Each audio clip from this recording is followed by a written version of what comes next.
Welcome back to Before the Blow Up on this, what are we, episode 19? 19. Yeah, 19 19, with yeah. Chris Barsoum, a clinical psychologist, right? Oh, I'm a psychologist. Yeah? Yep, that's right. And, I see myself as a combination of a musician and a psychologist. Right, yeah. And a sport and an athlete, apparently, too. I used to be right into sport when I was younger, but getting a bit older has made it a bit harder, but I still play baseball.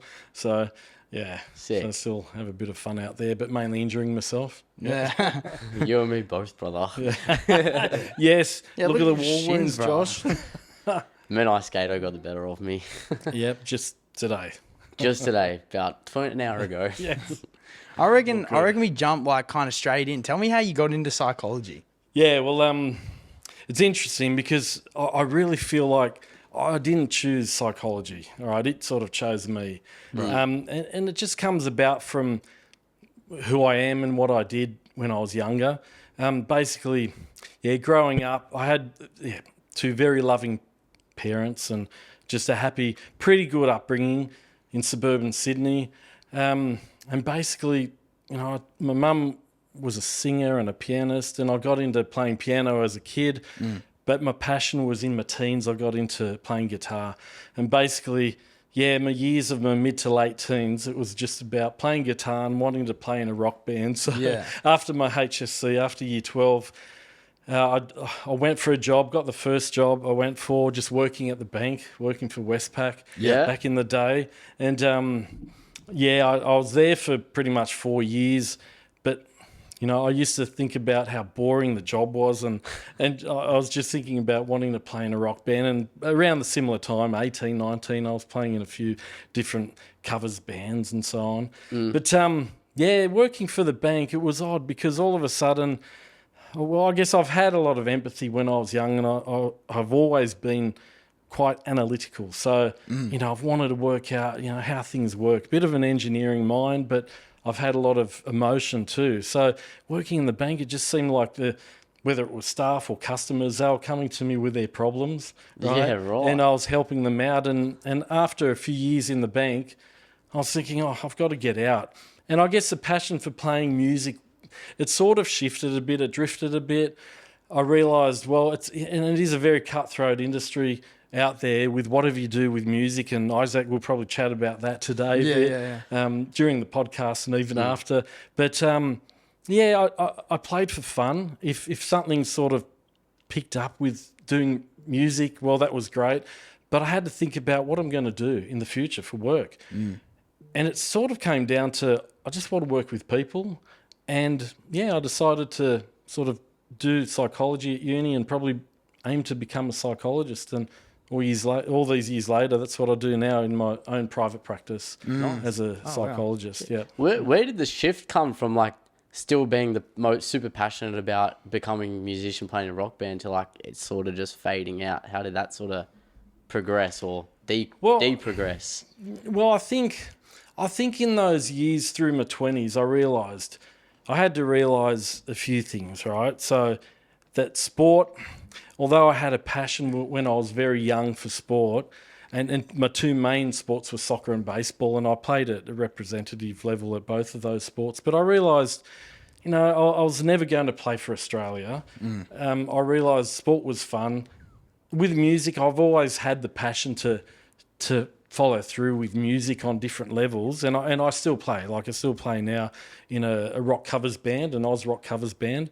In 1980s Oz rock covers band, the classic era. Classic era OG of rock music. days, yeah. So I have fun Cold with that. Chisel? Sorry? You play Cold Chisel? Yeah, Cold Chisel, Midnight Oil, the Angels, Aussie Crawl, In Excess, a bit of a mixture. Sounds of like Davo music. Yeah, like your dad loves that. To. Yeah, that's right, for sure. And that became fun. Okay, so sport became fun in my early to probably mid-20s. Music became fun. It's always brilliant to have that passion when you're a kid, when you're a teenager, even when you're in your 20s, 30s, 40s, 50s. It's great. But at the same time, I had to think a little bit more big picture about work and earning money and what I wanted to do. I wanted to work out what I wanted from in life and what I wanted to do as a career, as a job. And yeah, psychology, it fitted what I wanted. And basically, I enjoyed it. I loved studying psychology and then working as a psychologist for initially a government department for a number of years, and then getting into my private practice, which is about 16 years ago, back in 2008. Yeah, so that's sort of the basis for that. Yeah. Where do you think the fascination from psychology comes from for you? Yeah, well, for me, all right, so I'm born and bred here in Sydney, New South Wales, Australia, but my dad was from Egypt and my mum was from Finland, so an unusual mix. Have you got the European passport? No. Oh, man, that would be such a blessing to have a second passport. Yeah. No, I don't, and I know some of your stories from travelling overseas. But yeah, going back to my upbringing, it was like I said earlier on, very loving parents, Christian parents, a beautiful upbringing. I've got an older sister who has a severe intellectual disability, so it was tough for my mum and dad living in another country, and I think that sort of generated a lot of interest and empathy for myself, understanding life and seeing some of my mates that were just, born and bred Aussies and then other friends from a background from maybe overseas, but realising my life is very unique compared to everyone I know. And yeah, it sort of just generated that interest in me about not just myself, but life, on a basic level, basic cultural level, but also at that deeper level too. And that's part of it also. Yeah, part of my passion and wanting to sort of build that and understand that for myself. Sure. Going back to how you said that music became more of a love, were you in a similar position to myself right now? So right now I'm trying to become a successful artist, right? Were you in a similar pathway to how I am now, or you just like, you didn't mind? Definitely not in a similar pathway for a few reasons. One, because I think with what you do, you're searching for something that's amazing, right? In regards to, I think being a solo artist, you've got more control. Right. As a guitarist, for me, I knew if I was to ever make it, even at sort of any sort of level, all right, in a band, I was always going to be relying on other people. Right. Yeah. So I was never going to be that solo artist for one simple reason. I don't have a great voice. Right. Yeah. And, so that's one big thing. But also, it wasn't just that. Even if I had a really good singing voice, I think there was maybe a lack of that inner confidence in me. Right. So, but I just love playing guitar. I love that side of rock music and just getting out there and just getting into it. And, it's been a passion, for me for pretty much many, many years and decades. Yeah. But in regards to, so I guess there was definitely that drive, that passion in again, going back to probably my teens or probably similar age to you guys, around sort of 21. Josh, you're nearly 20 soon in January. Are you getting older now? Yeah, holy. So, and basically, just going back to, your question, Isaac, I think if I'm answering it with some relevance here, I had the passion, but it was a different, going back to the 90s was very different to this day and age with the internet. And, some people are able to make and break it, just by themselves doing recordings. But, I think there's a lot more to it to really sort of, get through and be successful. But look, success comes from the inside too. It's not just numbers out there. This world is very transactional, right? Whether it's money, whether it's, hits on the net, right? Yeah. Whether it's social media, we've got to sort of think beyond that and go deeper within in regards to what's important for us, whatever the passion is, whatever that drive is. Can you, sometimes I feel like when I get to about 25, whenever the maturing age is, I think sometimes that I could one day just be like, oh, I don't really know if I want to do music anymore. And I'm kind of scared of that almost. Yeah. And so, because right now I'm extremely driven to do that. I'm extremely driven to I can't even speak. You just want to make it. Yeah, I just want to make it. I want to be that? I want to be the best songwriter ever. That's basically Yeah. my goal, right? And I think one day I don't want to wake up and be like, I just don't feel like working for it anymore. Can you speak to that mindset of almost, I wouldn't say giving up on myself, but almost doing that, you know? Yeah.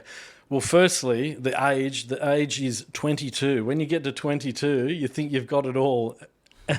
And then you realise, no, 22 is just another number. So in regards to age, I don't think there is an age. So whether it's 25, whether it's 35, whether it's 70, it's always evolving, okay? Right. And we evolve ourselves. So in regards to what you're saying, I mean, that highlights to me maybe you're questioning yourself, all right?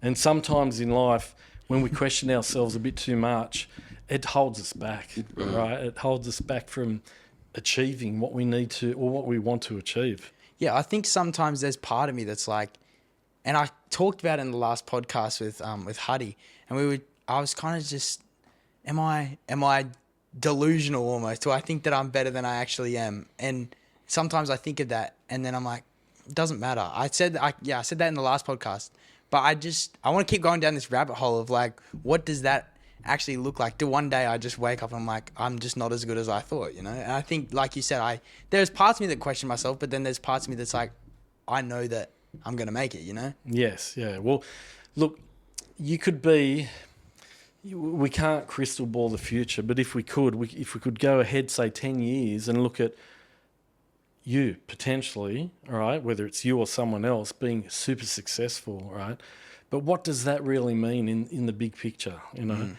We can sort of get to the deeper side of what does that mean for you, whether you're, you know, at 20 years of age or 21 or 30 or older. It becomes what's right for you now, and it's also what's right for you in the future, okay? So with that, it's beautiful to have that passion, right? And at the end of the day, you think of some of the famous musicians out there in the world today or in the world that have been, and many of them have not been happy people, okay? Yeah, that's true. They have not been satisfied with what they've done. So it's almost how you define success. That's going to... Yeah, it's that personal development within yourself in a way. It's that journey, within yourself. I think for me, I'm very confident in what I want to do and how I'm going to get there in terms of how I act towards other people and how, like I said before, I'm very strategic in how I do things. So I'm very confident in that.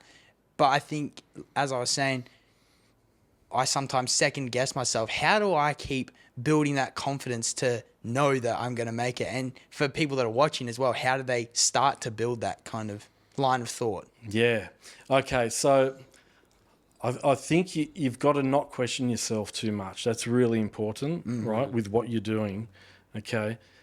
You know, as a musician, as a person, right? Because when you start to question and look back at things and doubt, right, it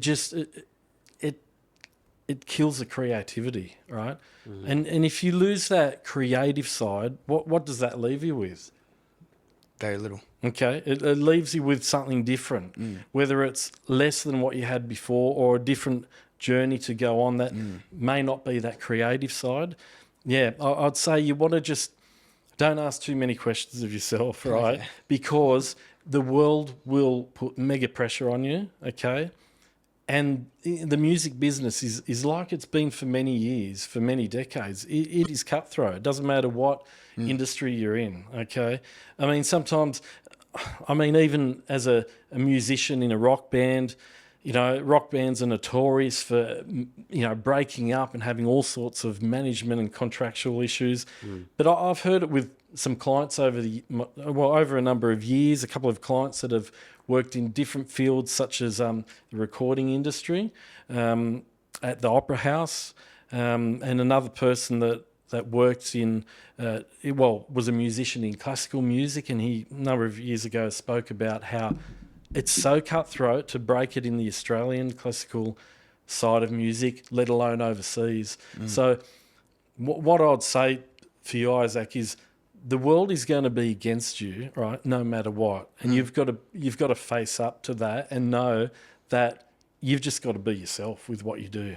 Okay. You just got to do it at the end of the day. That's right. Yeah. Yeah. Push forward with Yeah. what you're doing. Yeah. And the more you can love it, the more you'll get out of it. Okay. And there's going to be challenges down the road, whether it's short term or long term.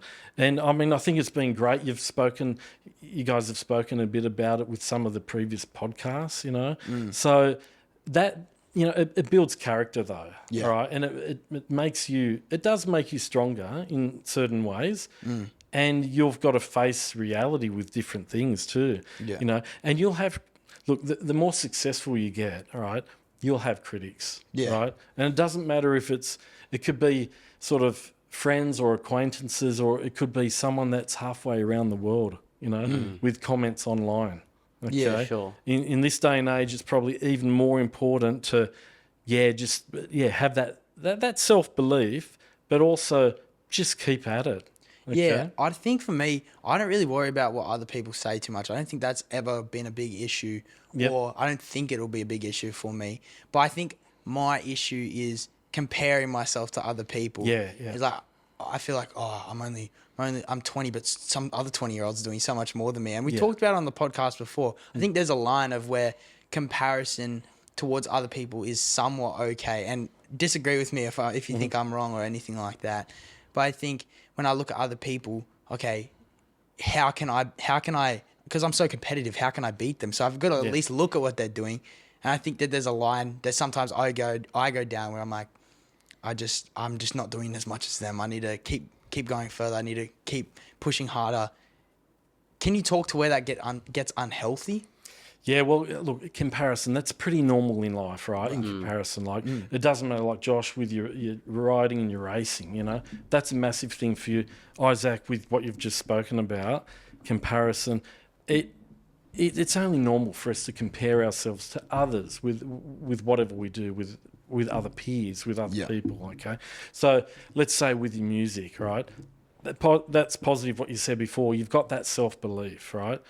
Now, whether you know, other people and the rest of the world will let you know if they like your music, right? If they like your voice, if they love your songs, okay? That will come with time, all right? And that could be just one person that you might play a small gig to that absolutely loves what you do, or it could just be the world at large, right? In regards to the comparison, there's a healthy level of comparison, okay? Because it makes you challenge yourself with what you do. So that's totally okay.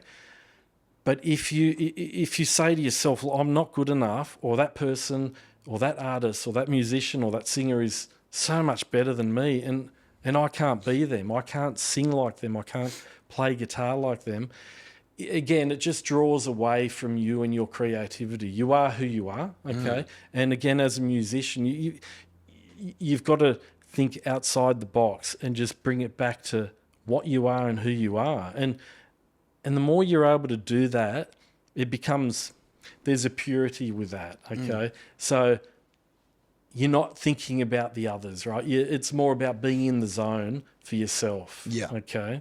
So does that make sense? Yeah, 100%. Yeah, good. Yeah, good. Yeah.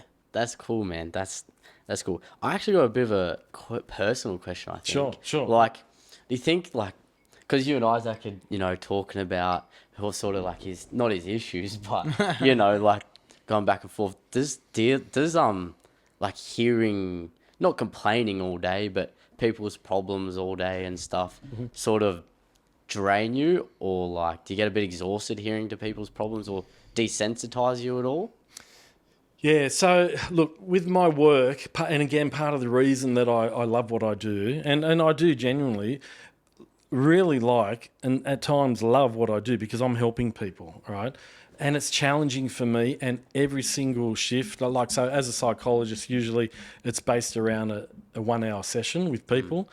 So it's usually pretty heavy each session. And if I'm running 7 or 8 sessions in a day, it's fair to say by the end of the day, I can be really drained. And some days the sessions go pretty smoothly, and other days they're heavy. You know, I could be dealing with some pretty heavy issues, you know, trauma, suicidal feelings, you know, heavy depression, anxiety, relationship issues. So yes, it can be very draining, but at the same time, for me, I would rather do this work, and it's meaningful for me rather than a mundane job. And I guess it comes back to a bit of my calling. I think as a psychologist, what I said before, it sort of chose me, but it sort of fits into what I like to do. In regards to being desensitized, no, I think I've always had empathy, all right? And empathy is a very important thing in life. Can you actually define what the difference between empathy and sympathy is then? Well, empathy is more about having like an understanding of another person, right? Having empathy for another person, understanding how they feel, all right? Yeah. Sympathy is more about feeling for another person in regards to, if they've, or feeling sorry for them, if they've had a loss, for example, and you're feeling like if you've seen someone, could be a family member, a relative, a friend, or a neighbour, and, something's happened to them, you sympathise with them. Okay, so I mean, there's a crossover. Yeah. But having empathy for a person is, having that sense of understanding. It's probably one of our most basic human qualities in life. Okay, Yeah. so coming back to that point about feeling desensitized, no, I don't think my work desensitizes me. All right, it might drain me at times. I might be a bit exhausted at the end of a day if I finish. Usually, like, my late sessions finish at night time, sort of 9 o'clock at night, and I'm sort of heading home from work at 9:30, and it's been a long day. However, I wouldn't say I'd feel desensitized. It's interesting because I think life desensitizes people, okay, and because of what we deal with in our lives, Right. okay. Other factors desensitise people, but just coming back to your question, my work as a psychologist, I would say no, it doesn't. It hasn't desensitised me over the years. Yeah. Yeah, it'd be different if you'd gone through it, because that would just desensitize you. Yeah, in a certain way, if that's what you're saying. Yeah, But how do you recharge as well? How is like music a recharge for oh, you? definitely. Yeah, music is a big recharger for me, and sometimes that can be just grabbing a guitar and just playing for 10-15 minutes and just chilling out, or it can be playing a gig.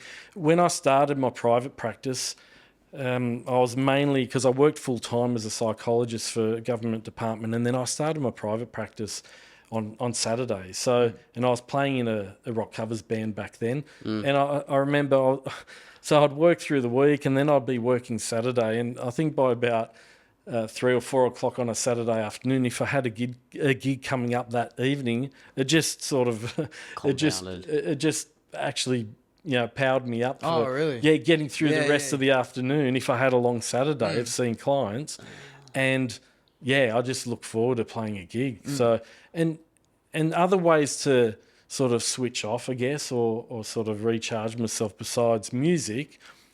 No, well, exercise is always important. I probably don't do enough as I'm getting older, clearly, because I tell my clients, exercise is probably the best antidepressant, and it's important to use that for mental health and physical health at all ages. So, and other ways of just recharging and sort of building up a bit of or switching off is just, again, just having time to do what I want to do. And actually, not another important thing is not to be aware of where my limits are. Like, I could be busier than I am now, but I'd be more and more drained, which would not be good for me. Yeah. So, I have a set period of days that I work, and I just work to that, based around that. Yeah. I actually got another one that I find absolutely fascinating. Yes. And it's, I guess the basis of the question is how people think, but more like, how does someone's mindset actually develop? Like, why do people think differently to other people, especially in the sense of people that come from similar environments? Yeah. To me, that's fascinating. Yeah, look, everyone's so unique, right? So life is complex on so many levels, right, in regards to how we think. Yeah. Right. So, and that can vary with, say, within families, siblings, brothers and sisters. Like and you guys probably know a few people that, maybe two brothers or two sisters or a brother and sister, and they're, some are very similar and others are just very different. Yeah. Yeah. So, it's a complex one, that one, in regards to, what makes people think, and even from the same culture. And look, it's a bit of a combination of everything, of their upbringing, okay, with their families, what they're interested in, okay. And also, people are impacted by different things from when they're younger. Yeah. Right. So someone that might have grown up in a bit of a hostile family environment, or not very nurturing, right, with their upbringing, they might be quite anxious, and they might not express those feelings or thoughts that much. So they might come across possibly as someone that doesn't talk that much, right? So. Yeah. Or and doesn't sort of get into stuff like other people their age, or their peers or friends. Do you think it can come like the polar opposite? But if someone came from some sort of hostile-ish family, then the kid can also be a bit more aggressive, or does it not usually? Yeah, work? no, it can. Yeah. No, that's something that can play out in all different ways. Yeah, and like it comes back to that nature versus nurture thing. Yes, it's like you're saying, it's a combination of socioeconomic background, your culture, how your family is, but then also your nature. And I kind of want to go into like the nature of some people in terms of how some people can be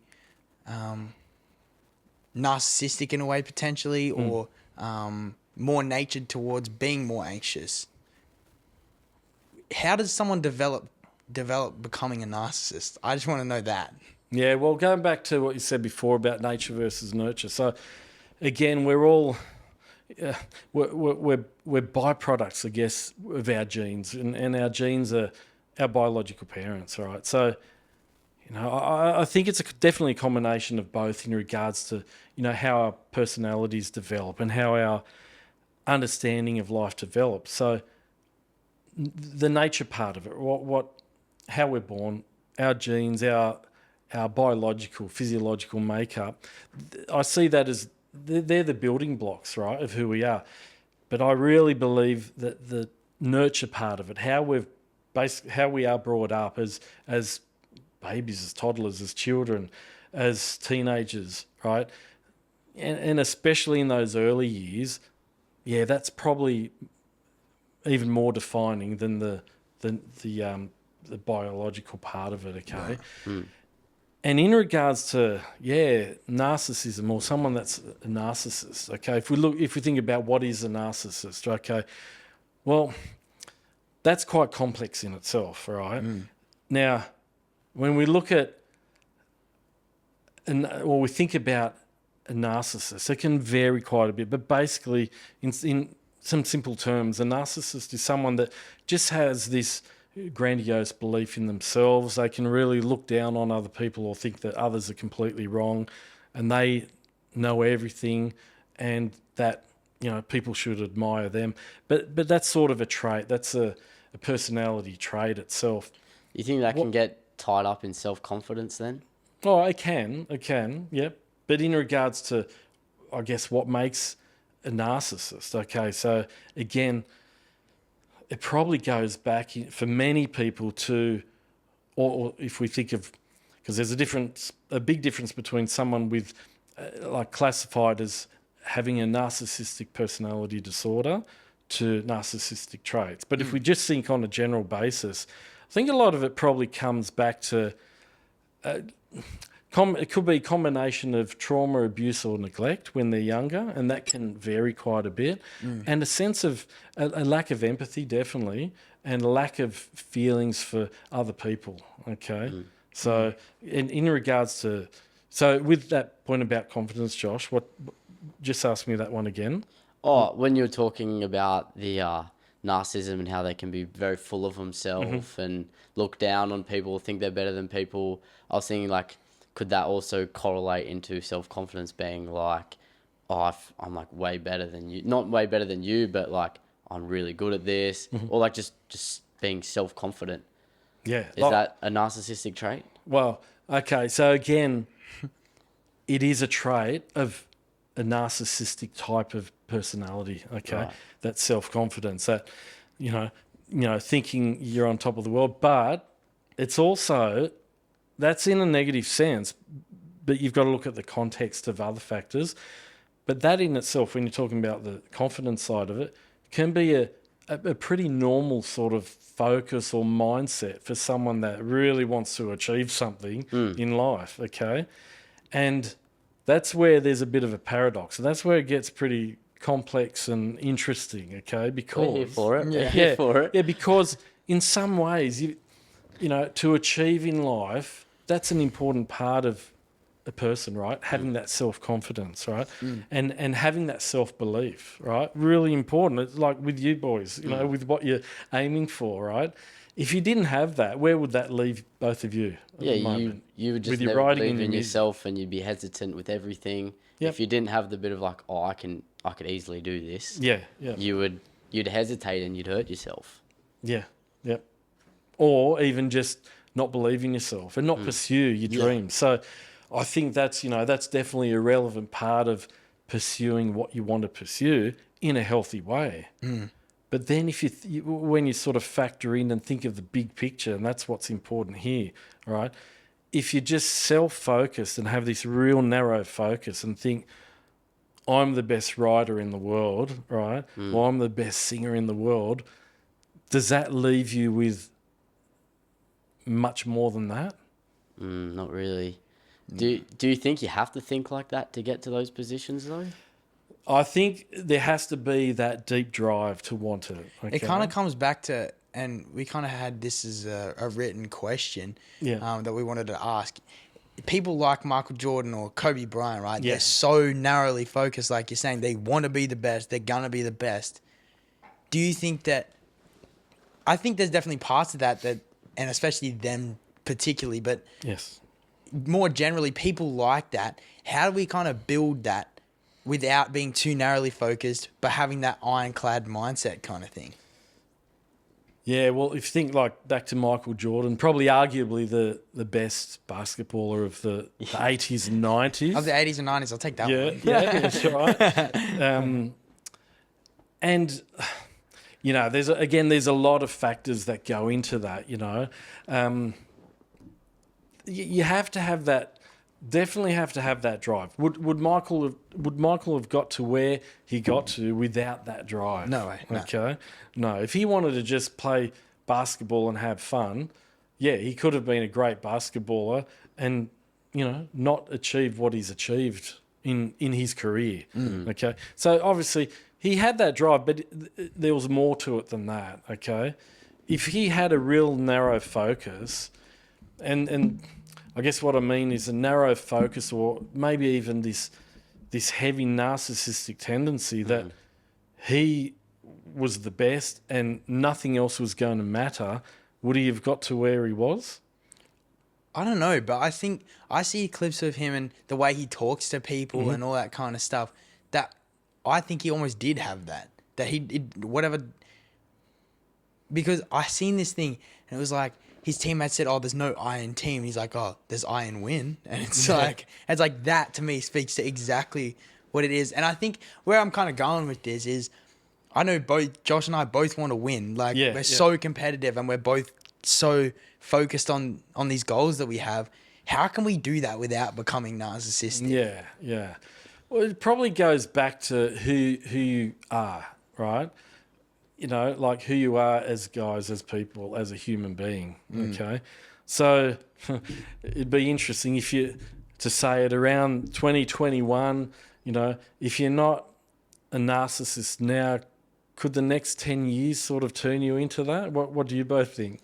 Oh. It's how much you feed into it. That's what I think. Yeah, it's interesting. Possibly, yeah. Because then I guess it comes back to nature and nurture. If you nurture that part of yourself, it's going to grow, right? Yes, yep. So if you really like lent into that, then probably I'd say you could.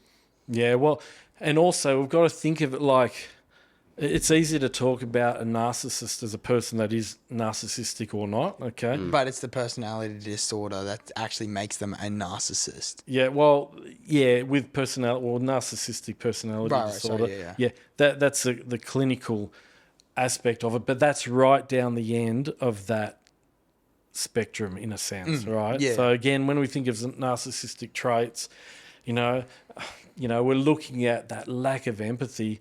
If certain people in their chosen careers really had lack of empathy, could they have got to where they've got to? Well, I'd say yes, they could have, because in the corporate world, there are many, psychopathic personalities and even narcissistic personalities that just make it because they don't think about other people. It's just all about themselves.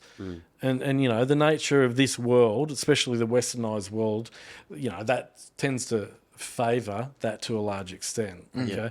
But I guess coming back to, for the two of you, or what you're both thinking about for yourselves, is it a bit of a question? Like, do either of you get questioned by other people because you've got such deep passion with what you want to do and what you want to achieve?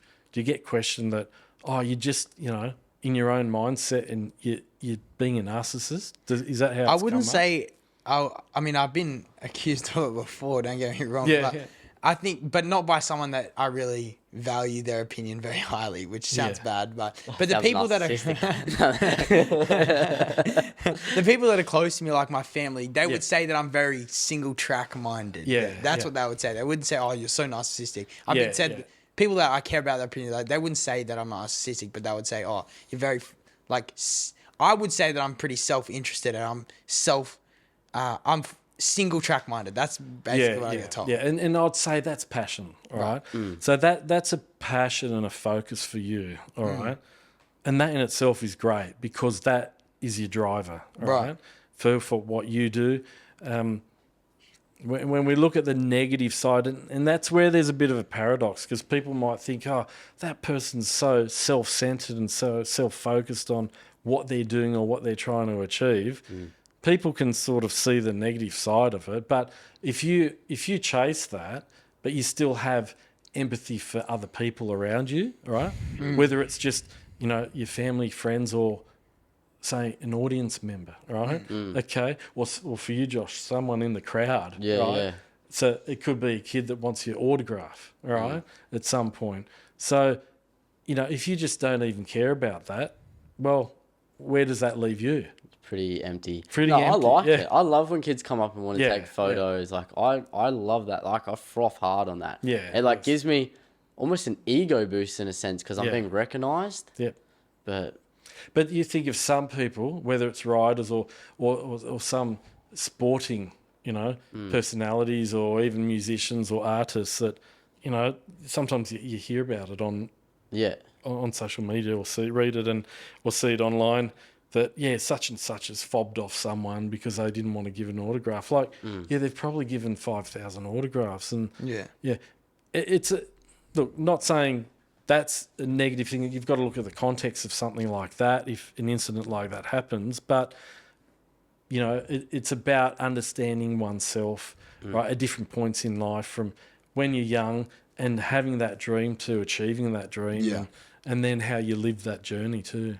I think coming back to building empathy, I think that's something that over the years I've struggled a little bit with, being empathetic towards people. I think to people close to me, I'm very empathetic towards, like, I'll do anything for them. Yes, yeah. But I think when it comes out of my circle, I think that's where I struggle a bit. And I don't want it to be that way. I think that there's part of me that's just like, I'm self-focused. But when I say self-focused, I want the close people around me to win, but at what cost? And I think that I want to be better at empathizing with people. How can I go about doing that? Also, this is kind of crazy to put online as well.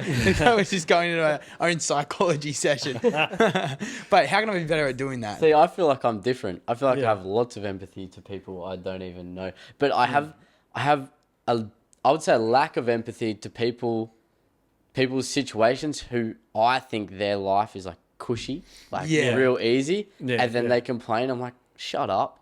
Like, what are you complaining about? Yeah. But then I'll have people, because it's annoying, right? yeah. When But they're then you'll whinging have and someone who carrying has like a legit, like gone through like legit things. Then I'm like, oh, bro, like I feel for them that way. Yeah. But if someone like is in some little high school drama and they go home to their 3-story house, I'm like, stop complaining. Your life's good. I think for me, it's not, I like have empathy for things like that, but it's when there's something that I need or like I want.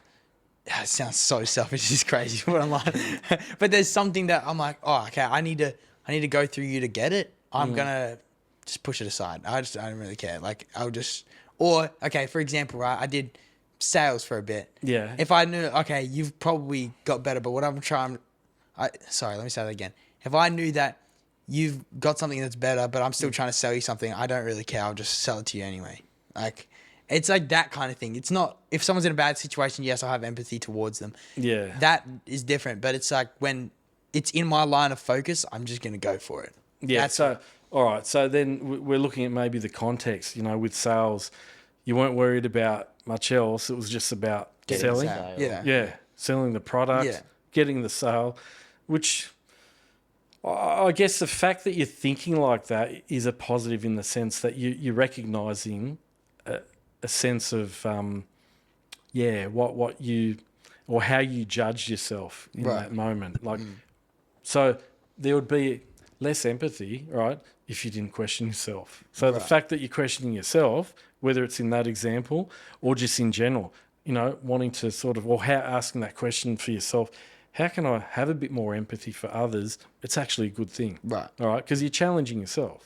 How can you have more empathy for others? What's like the sort of first step you take? Yeah, well, probably just to think. It's just thinking about other people. All right. If it's something that doesn't come that natural for someone, and I guess I'm sort of shifting it away from you in a little, in a way here, Isaac, so you don't feel too passionate. No, it's all right. Just in general, like for someone that feels that they lack empathy for someone or other people, it's about opening up, right? Your own feelings and your own thoughts. And that can be hard. Like that can be hard for anyone if someone's closed off, okay? So it's just tapping into or trying to tap into other people's thoughts and feelings, okay? And someone that may, struggle with, say, if they're if they struggle with autism, right, on the autistic spectrum disorder, where they're challenged with interacting and socialising with people, there are means to try and help them understand themselves, and in doing that, help other people too. Okay. Right. Okay. Yeah, that makes sense. Yeah.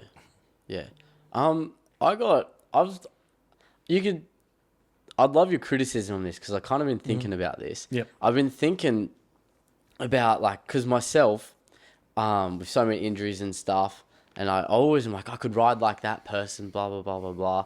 And I look at the best in the world and all this sort of stuff, and I'm always been looking at things that they have that I don't. Yeah. And talking more about like in mindset psychology side of things, I think like the champions like Michael Jordan or like in my sport, like Brent, all these sorts of people, I think it's not something that they have that everyone else doesn't have. It's something that they lack, like the empathy, the like off switch. Like, would you say that's true? What, that they lack that? They lack like the qualities, like an off switch almost. An off switch of everything. Like emotion? They just off switch of emotion. Yeah. Off switch of emotion. They detach their emotion from the moment. Yeah, almost just how do I articulate this? It's like they pretty much lack balance. Like a balance in everything. They're just so driven in the sense, like so driven that they don't care what anyone else thinks, what anyone else does. It's just, I'm going to do this. Yes. And then I'm sort of like, well, why do some people think like that and not others? Like, why can some people have like an off switch and have a bit of a balance and relax and hang out with their friends? Yeah. Where some people are like, nah. They can't. They don't have it. Yeah. Okay. So I guess part of that, again, it probably goes back to having that focus, right? That drive. And I guess to answer this question, I might sort of pull it away from, someone that's trying to achieve something in life, okay? Because we're looking at the context of people that have, either they're chasing their dream, okay? But let's pull it away from that for a moment, because I think this might help with understanding a bit better. Because there's also people that don't have that dream but still don't have an off switch, right? Or they don't have what you're calling the balance, right? They're not able to just chill out, right? Is that what you mean? Yeah. And just like be they normal. just have to be doing this thing because they can't not do this thing. Yeah. It's like they have to be training 7 times harder, 1,000 times harder than everyone else just to be this, and they can't turn it off. Yeah, and do you mean in the goal of trying to achieve something? In the goal of trying to achieve something? Or do you feel that those people can also be someone that doesn't have that off switch in their personal life, even when they're not, say, racing, for example? Well, I think if they have that sort of mindset, I think they end up putting it into something anyway. Mm-hmm. That's why I think there's the rare few that'll just come out and dominate. Like, I think if you thought like Michael Jordan, you would be successful in whatever you did and everyone would know about it. It's like, I don't think you could just be like at work a 9 to 5 and think like Michael Jordan. Yeah. Do you know what I mean? Like, yeah. It's just that super focus, right? That drive. Yeah. So I'm just wondering, like, why would some athletes think like that and some athletes not? Do you mean athletes at that top level within their chosen field or sport? Sure. Yeah. Look, I think to achieve at that top level, right, with sport, with anything in life, there has to be that drive, okay? Right? So there's a normal part of that inner drive, okay? But that doesn't necessarily mean it's a negative thing. In the context of achieving, it's a positive thing. Yeah. Right. I think where the negative side of it sort of comes into it is when people are just oblivious to others altogether, okay? Right. Whether it's their family, whether it's their friends or their followers, right? And they just don't care about what others think or do or need. And that's tapping into that narcissistic traits again. That's tapping into that quite strongly. It's tapping into other traits as well, right, with negative personality traits, but that's probably a stronger one. Like, like a narcissist in a general sense is not, or someone with narcissistic traits is not necessarily dangerous, right? They're just in their own world. They look down on others, right? Or they might think they're the best, right? Yeah. It's when other factors sort of feed into that where, like, if we look at psychopathy, like someone that's, very charismatic in the sense of just wanting their own way and they do anything to get it, right? Which could be something extremely negative, okay, towards other people, all right? Those sort of traits are negative traits. Now, in regards to, fame and success, we're not necessarily looking at some of those extreme negative traits. If we sort of pull it back to, I think what you guys are sort of curious about and interested in is that question about, well, is being too focused on something, does that sort of highlight this lack of empathy and narcissistic aspect in a negative way?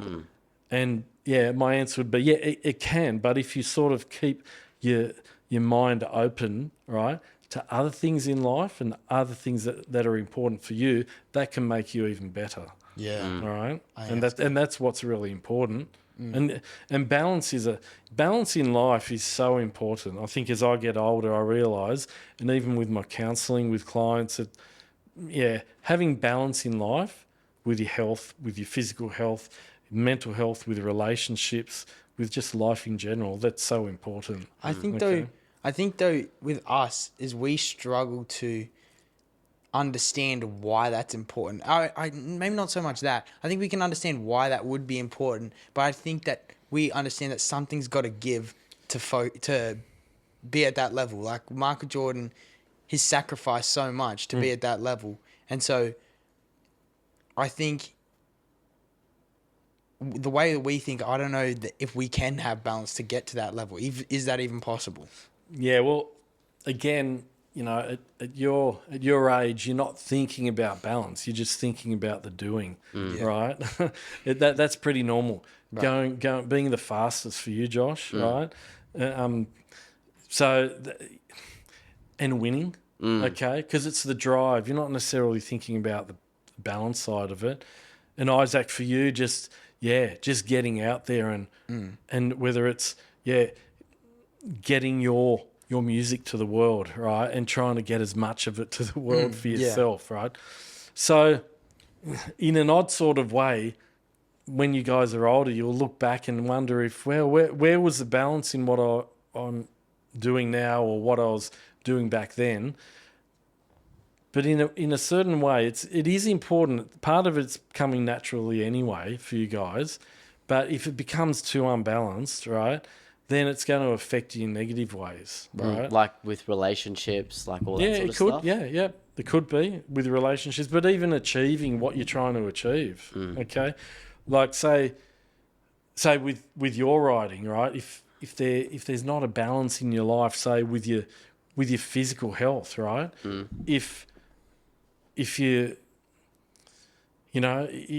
don't look after what's important for your diet and exercise and training plan, and it's unbalanced for a certain reason, you could overdo it and injure yourself, right? You could underdo it and not be at the fitness or strength that you're at. Where that's unbalanced, that has an impact on you, okay? Right? And then for you, Isaac, if there's an imbalance in regards to what you're trying to achieve and you're getting frustrated with people, say within the music industry, right, that you're trying to, follow through with your dream and you cut them out because you think, well, that's it. I don't want anything to do with this person or that management. You've got to sort of look at the big picture again for both of you. And that's important as young guys with trying to achieve what you want to achieve, it's important looking at that big picture, Yeah. And sometimes, look, some of my favourite counselling sessions that I do have been with people that are achieving in sport and for different reasons. They might be coming in for counselling. I've had a few people, maybe 2 or 3 people that have represented not just the state, but Australia at sporting levels. Sorry, I had to. Narcissist. The narcissist coming out. Grandiose. No. But here, this one's even better for you, Josh. I've had one person that at the time in their chosen sport was a world record holder. Oh, wow. Okay. So it's pretty interesting doing work with people that have achieved at the top of their game. What sort of issues do they have? Look, it was different issues. A couple of, part of actually, if anything, part of it came back to questioning themselves and confidence, right? If I'm thinking across those 2 or 3 people over many years, there's only been a few that I've had that have achieved at that level. And, naturally, the confidentiality of sessions was important for them, so that's natural for me anyway. But I think confidence and questioning themselves were 2 things, that for those people, and not just a couple of those athletes or sports people themselves, but also people that, have tried to achieve in different areas in life, like a couple of artists that I've had, a couple of people over the years that have been, musicians. And again, sport and music is a passion for me, so it just comes naturally, like I'm interested in that and analysing what's happening for them at that point in their career, right? Or at that point in their journey too. Yeah. You mentioned before negative personality disorders, and I've heard about this concept of the dark triad traits. Okay, yeah. And you mentioned psychopathy and like narcissism and Machiavellianism. Machiavellianism, yeah. Have you ever come across someone that has those dark triad traits? Oh, I have, I have. But the interesting thing with as a psychologist, usually people with those dark traits, okay, so we're talking about, the dark triad. So the negative traits of, the narcissism, psychopathy, and Machiavellianism. So What actually is? I was going to say, can you go into like what what those three things actually are and how they manifest Yeah, themselves sure. within Yeah. somebody? So, so that's someone that's very manipulative, right? Right. That goes back to the whole idea of the Machiavellianism trait. And then with psychopathy, it's more about someone that's just doesn't care. It's just they've got a focus and they're blunt and bold and brutal, okay, with what they do, and they don't care about other people at all. And then what we talked about with the narcissism, like the sense of self, this higher sense of self. So mix those three together. Again, that dark triad goes back, I think it was about maybe 20 odd years ago with where that came about. But yeah, interesting with psychology, or as a psychologist, those people don't show up often or hardly at all with sessions because they don't believe they've got a problem. It's Okay. it's what was the word? Like they, yeah, like, well, there's a word. Well, they don't see that they've got an issue. The rest of the world has got a problem, Yeah. or they don't care. However, over the years, I do come across people like that. And usually, or nearly always, it's because there's a reason they're coming in for sessions, right? They're wanting to get something out of the sessions, such as, say, for example, a partner or girlfriend or a wife says to their boyfriend or husband, you've got to have sessions because otherwise, there's problems in our relationship, etc. Yeah. So that might be one reason. It could be someone that's going through a court case, all right? Yeah. Have you done much work with criminal cases? Not a whole lot. I've done a little bit of work, yeah. But in regards to, someone that's going through a court case and they don't think anything's wrong with themselves, they're only going to court, or they've been charged with something, or they are a criminal and they need the services of a psychologist. Often, if it's mandated, like they've got to have sessions, sometimes they're there just for a reason. I can pick it pretty quickly. Yeah. Yeah. And I challenged them for that. I challenged them about, well, I know you're here for a particular reason, and I know you don't want to be here. So by doing that, it gets them, or usually gets them to open up a little bit about, well, what are they going to get out of it? Yeah. Do you think that people can be... Okay, two-part question. Yeah. Is the dark triad traits a spectrum like narcissism is? I think the answer is, I don't know, to me it seems pretty clear that it is. I could be wrong about that again. And then also, do you think people could be aware that they have all this and just don't care that they have it and just utilize that as well? Yeah, the second part of that I'll answer first because, again, it comes back to they don't care about it. It's just what they do, and they don't think of others, right? So that's part of that whole dark triad. And in regards to, do you remember the first part of that question? Because I've forgotten. Is it a spectrum basically? Is it a spectrum in the sense of? In the same way, narcissism. It is in a sense, because it's not just. Yeah, you've got it or you don't have it. Right. Yeah, so there's, and the whole theory of the dark triad, I'd have to relook at that theory again, but basically, because there's controversy about, the accuracy of that theory, but I think in general it's pretty set because it makes sense, right? Yeah. The combination of those three negative personality traits definitely makes sense in regards to, someone that lacks empathy and doesn't care for others. And I think having empathy for other people makes us who we are as humans, right? Because if we don't care about anyone else, well, what does it leave us with? Not much, does it? No. We're just after our own sense of gratification and just steamrolling anyone else in the world. And those people with those dark triad traits, is that what makes you evil, necessarily? Yeah, well, probably to a large extent. Again, we've got to look at that philosophically, right? That's going to a deeper level again, right? So if we're looking at what makes a person evil, like takes them down that darker path, again, very complex, because I think that goes back to very much a person's upbringing, right? It often can go back to the three negative aspects in one's early life of trauma, abuse and neglect. Like with serial killers, they all have like bad upbringings, sort of thing. Well, things like that, which, like the analysis of certain serial killers will pretty much is highly correlational to their negative upbringing for one reason or another. Okay.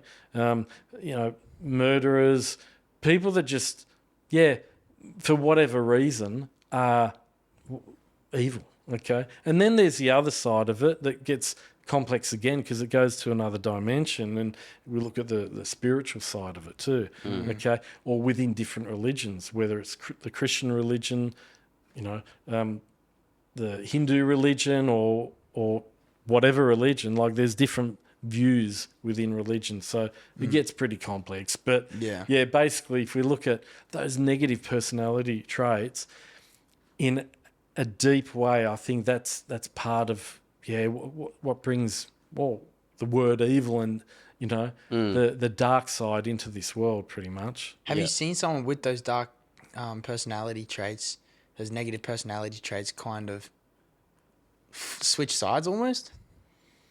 In what sense? Like, okay, maybe they weren't aware of it, and then they become aware of it, and then they've really worked. Because I've heard that if you're a narcissist, it's ongoing counseling, right? If you're if you actually have narcissistic personality disorder, it's ongoing like therapy to try and work at that. Have you seen someone with those 3 dark triad traits kind of go through this process and Like really turn it around, just become turn a a good corner, person. around, going from almost that evil to good kind of thing? No, I haven't. That's really it's a pertinent and relevant question. But for myself, I haven't. No. If we're talking about someone that's very, that has those dark traits and is very negative, I haven't. I realistically haven't had the chance to work with someone like that over a longer period of time, because even if I've made some early ground with working with someone like that, they usually don't last long in therapy. Yeah. Wow. Okay. So and they choose to leave. Okay. And usually, like I was saying before, it's because they're forced by something else, such as a court system or someone else. It could be a parent. It could be a partner, to go and get counselling. Yeah. Are they often criminals? No, not necessarily. No. So they can just be. They can be even successful people, like in the world with what they do for work. Like I can usually pick up on it pretty quickly nowadays with my experience. But if I think back to when I was younger, like even years before I was a psychologist, it's that sense of something's not right. It's that gut feeling with certain people, right? And you guys would probably understand what I mean. And people in general, certain people you meet, and there's a dark and negative energy to them. Okay. Well, that's kind of where I was going. How do you notice? Yeah, like how do you pick it up? How do you pick up people who it is? With the dark triad traits? But I think what's more common is narcissistic people in general. It might not necessarily be someone with narcissistic personality disorder, but how do you kind of realize that someone that you're close to or someone is narcissistic, or even that has those dark triad traits? Yeah, well, so with my work, I pick it up pretty quickly, like within the first session usually. Yeah.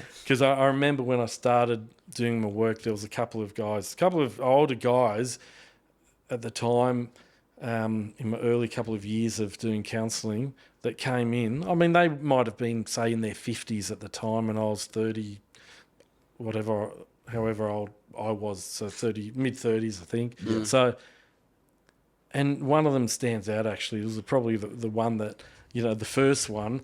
It was, I think, when I was just doing my work part-time, and within the first session, he was just big-noting himself about this, that, and things were just not checking out. And I thought, after I went through my notes during the session, I thought, this just doesn't seem right. This doesn't fit right, the way he's talking about himself. And the second session, it was like a different person came in, and he was really negative and sort of condescending towards me. Right. Yeah. In what way? What do you mean condescending towards you?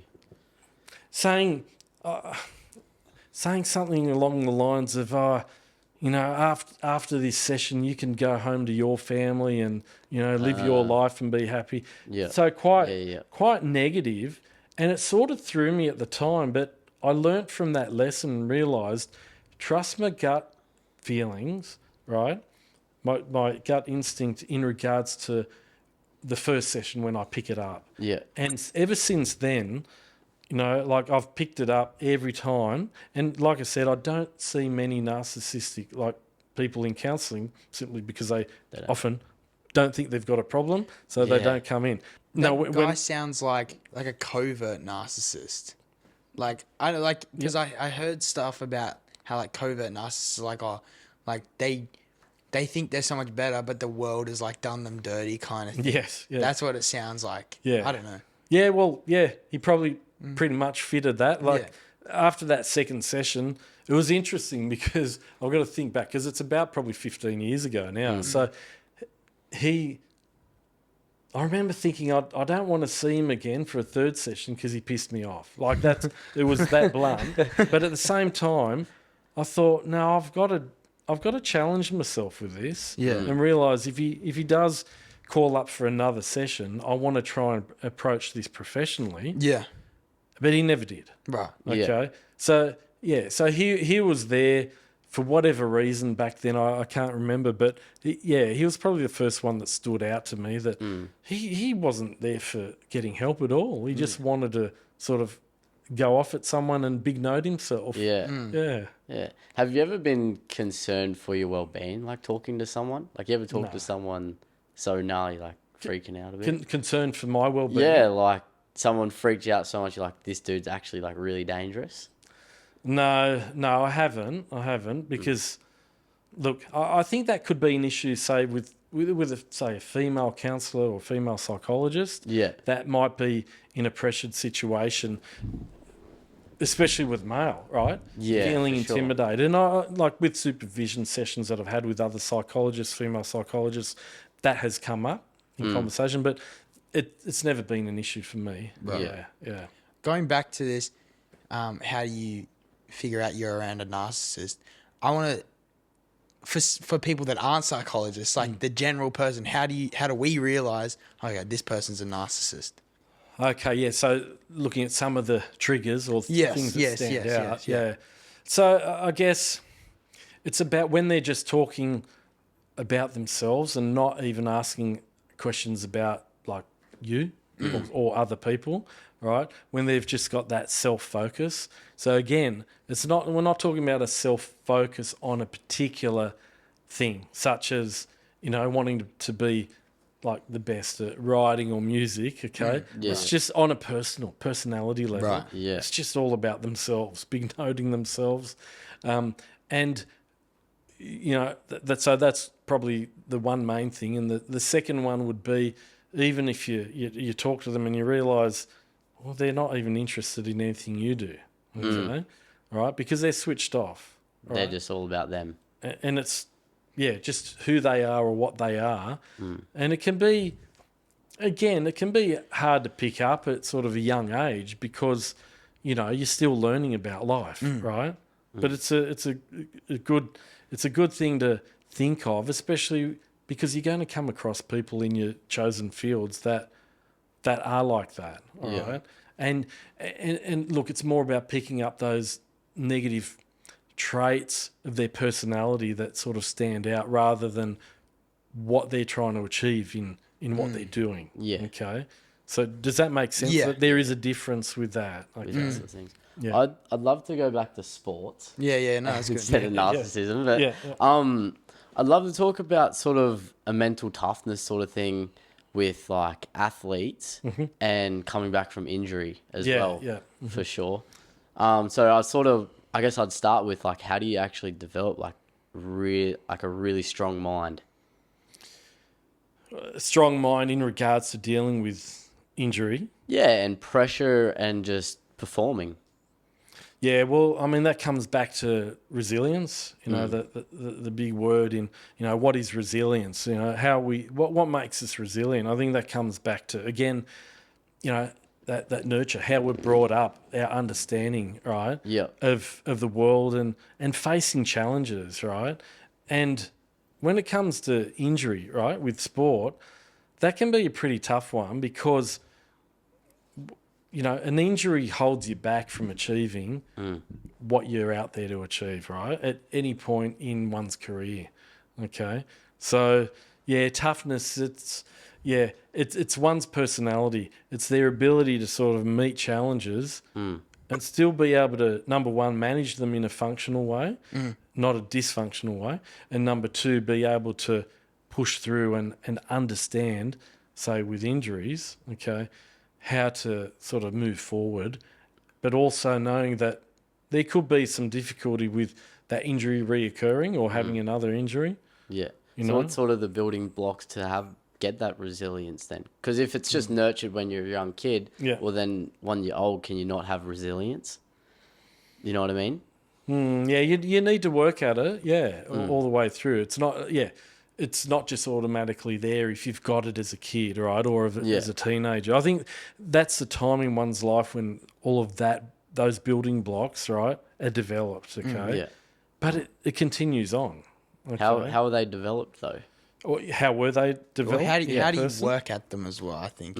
Yeah. Well, in regards to how were they developed, again, it comes back to, you know, no one sort of gets through life, even sort of at, you know, young age for you guys, right, without challenges, right? Even a kid of 10 or 12 is going to have some sort of challenges with, say, with sport. For example, they might not have any injuries. You could get to 20, 25 in a chosen sporting field and not have any injuries, Not right? mine. Not yours, no. A couple of 2 broken wrists, Yeah, I've had a few. the broken leg. Yeah, I've had There's been a few injuries, this especially year, recently. man, I've copped it smoking. So there's been a lot. So in regards to, all right, so let me ask you this. Do you feel that up to this year, have you been pretty resilient within yourself? Yeah, I still would say I am. Yeah, okay. But even with the injuries, do you reckon your resilience, has that built? Has that developed even more so? Or have you lost confidence in yourself? I would say I'm more resilient and determined than ever, but lack self-confidence. Yeah, okay. Like, And why? Why do you lack self-confidence? I think it just comes down to comparing. Like, I've had so much time off, and then I'll watch someone ride really good, and I'll be like, I don't think I can. Like, I think I have a constant war where it's like, oh, I can do that. I've done that before, but it's like, oh, I don't know if I can do that again. Yeah. But then it's just, I always end up swinging till I can do that again. Yeah, Like, I can do that, but it's a constant. Like, So that question, battle. that question's there now all of a sudden, whereas it wasn't there before. Never. So why? All right. So we've got to look at why is that question. But there? it wasn't until like 4 or 5 injuries in a row, like 4 injuries in a row. Yeah, yeah, It was never like, oh, I had a broken wrist, because I always put it down to freak accident. yeah. Accident. Yeah. Because I've always trained hard, always Yeah. done all the right things, but then just this last season, it's just like all bundled up, and I can't. And now in my own mind, I can't put down to freak accident. It's like, oh, I did this accidentally, not gonna do that again. Yeah. It's like so many things Yeah. sort of just piled on. So you're questioning, is it me? Is it me that's Yeah, am I the problem? Like, what am I caused doing? these accidents? But then I also Yeah. think deeper, is it like something I've done in another area and now it's like, oh, maybe I deserve that a little bit, or something like that as well. So I think I'm just trying to find ways in my mind to justify it, Yeah. So justify the injuries. it's interesting because like I heard you say a similar thing before, Isaac, in regards to questioning yourself with a few things. But it's playing out all of a sudden now for you, isn't it? Yeah, With these I'd injuries, say so. yeah.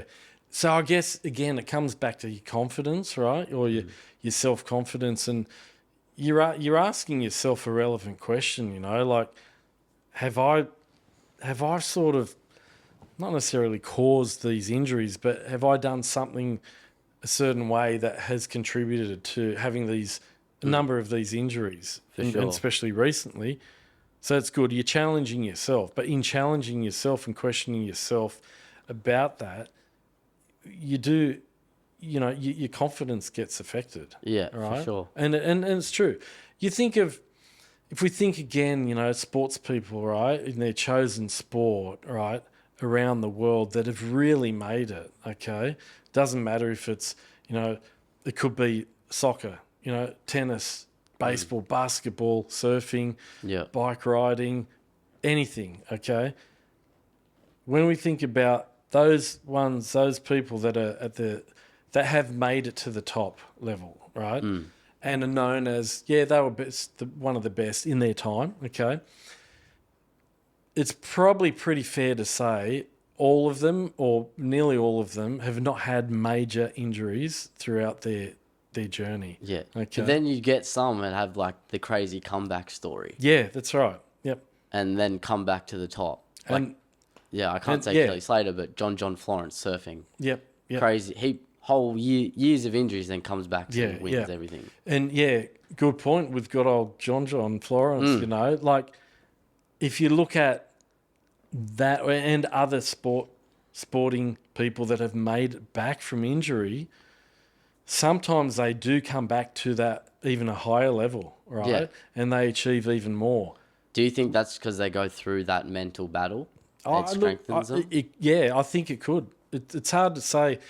With some people, if they hadn't had that specific injury, right, or that obstacle in their path, would they have still made it? Okay, and it's a rare few that do, but maybe for them it challenges them, and they break through that ceiling and realise that they needed that to sort of get them to that next level. Okay, it's a little bit of the, what doesn't break you, it makes you stronger. Okay, yeah. but it comes back to that mental strength with something like that. How do you practically build that though? Yeah, you just got to keep chipping away. Okay, so you just got to keep at it, right?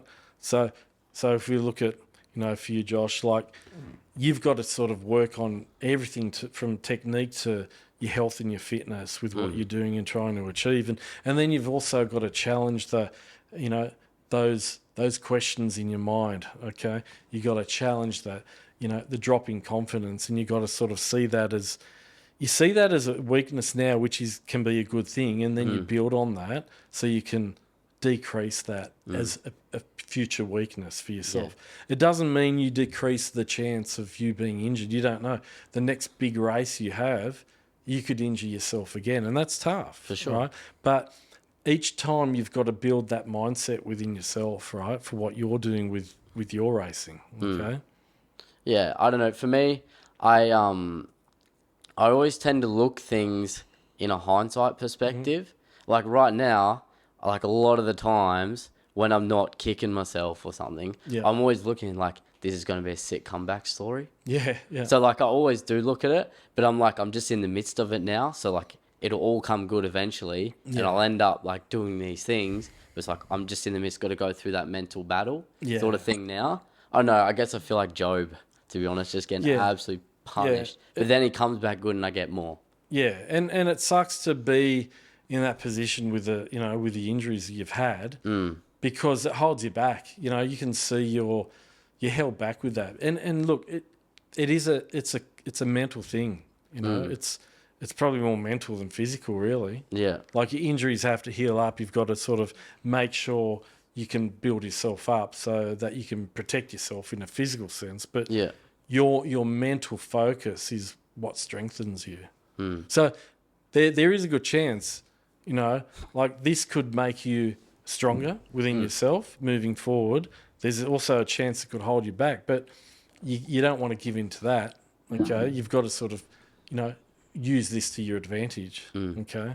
What would you say some of the, I guess, building blocks or like tips and tricks would be to, I guess, not have it hold me back? What should I actually do and go like moving forward? Moving forward for yourself with what aspect? With your training, do you mean? No, with my head. Yeah, just mentally. Yeah, like you've got to work at not having that doubt in your mind. Yeah. Okay, which is easier said than done. Okay, and part of it means, the doing part, just getting getting back out there. So not necessarily getting back out there, racing and going flat out at it. It's I feel like I have though. Like I raced last weekend. yeah, you got back into it, didn't you? Yeah, raced, got a new bike, got third. So it was good, but like I didn't win when I really wanted to win. Yeah. So like I'm still like, oh, I'm just not there yet. Yeah. Just like, still just not there. Like I should have won that race. Like usually should have won that race easy. So but I'm just not, like I actually am slower. Yeah, well, I was going to ask, how would you have been in this race, right, say 12 months or 18 months ago? I would have liked to say I would have won it. Yeah. But, like, I didn't. Where, like, I would have been pretty confident. Like, I even was pretty confident coming into it. Yeah. And then I, like, got third. I was like, that's not where I am. I shouldn't be here. Yeah. Sort of thing. So why would you say you didn't win it? I don't know. I've been thinking about that, like, the whole drive here. I don't even know what the time is because I felt like I rode all right. Yeah. Like, I could say new bike. I'd had 2 days on the new bike. Yeah. Maybe that, but I don't want to make excuses either. Yeah. So I don't even know. But what if you rode... Do you feel like you rode your best race for where you're at right now? Like, I hate to say it. Like, I actually hate to say it, but yeah. Okay. But why do you hate to say it? Is because the result is you came third, not first? Yeah. Yeah, it's as simple as that. Yeah. But what's more important is that you felt that you answered yes. You feel you actually rode your best race, okay? And that's what's more important. Because think of the flip side of that, right? What if it was a race that you actually didn't ride all that well, but you came first? I honestly probably would have felt better. You would have felt better because you came first. Right? Yeah. Because it's a transaction, right? It's a transaction meaning it's numbers, right? Yeah.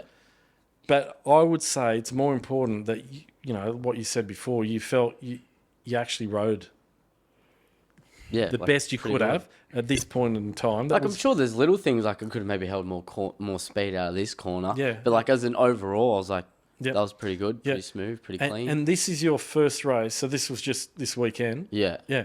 In how long? Since like February. Well, the last race I did, I got injured at, which was February. Yeah. So that's huge. Yeah. That's a long time. But I don't think of it like that because I'm so like looking into the future. Yeah. It's like I don't think I'm ever really in the present of anything because I'm like always striving towards something else. Yeah. And that's all right.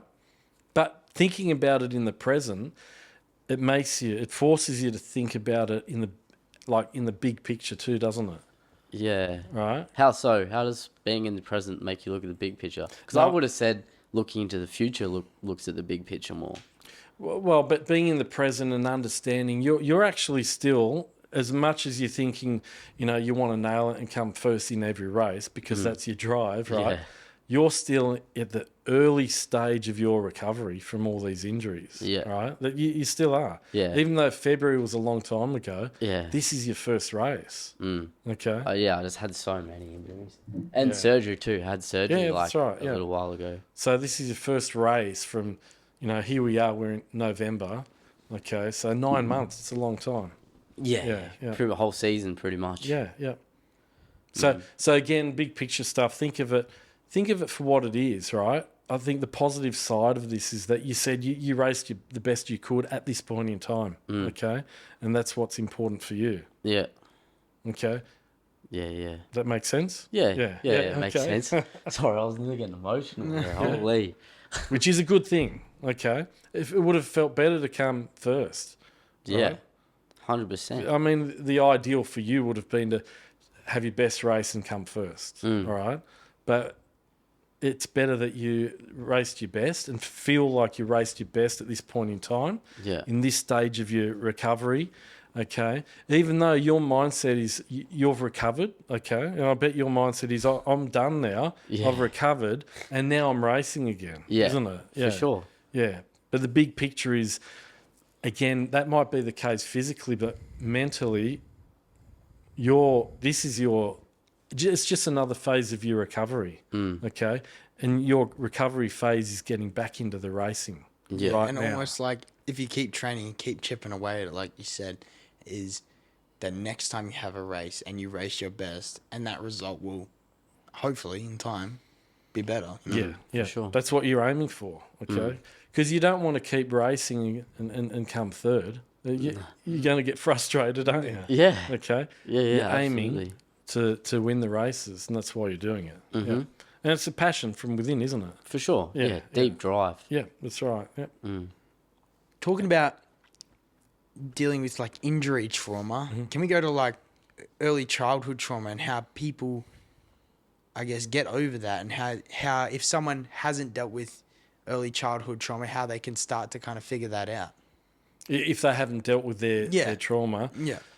Yeah, well, that's tough, because especially trauma in childhood, okay? I mean, if someone has had people help them, whether it's, you know, their parents, their caregivers, or, you know, actual counselling and support, it does get tricky because it affects a person as they're growing up. So someone that suffered some sort of trauma, whatever it is, right? Is there different levels of trauma? Oh, definitely, yeah. It can be a range of anything, you know. How does it affect one's psychology or like how they think? Yeah, well, if you think of, say, a child that might have a great upbringing, but they're bullied for some reason at school, and you know, that can just affect confidence, you know, greatly. Versus another child that's super confident, might be really good at, say, sport and quite smart in the young years at school, but you know, the parents are abusive, or you know, a very dysfunctional upbringing, or all of that. It can play out differently. Yeah. So I guess again, it's a tough one too, in regards to, you know, how does that trauma impact on a person? It can impact on their development, their personality in many ways. But where there's care and support, and that comes back to that big E word, empathy, right, from others, well, then they have a chance to work through that. And as they're older, they can work through that too. And sometimes in counselling, I might be seeing someone that, you know, talks about some sort of trauma from when they were younger, and especially with guys. Sometimes I see guys that come in for counselling, and they're there to get help specifically for something from years ago that they realise has affected them. It could be with aggression and anger, through to anything with depression and anxiety, and we sort of just hone in on what the issue was when they were younger and how it's impacted on them as they've got older. You know, so getting help is important. I think just for someone that, you know, it can be always tough to talk about things, right? Because everyone has their own issues. You know, there's no one out there in the world that is not affected by something. Right? It can be minor, it can be major, or anything in between. So it can be a tough journey for many people.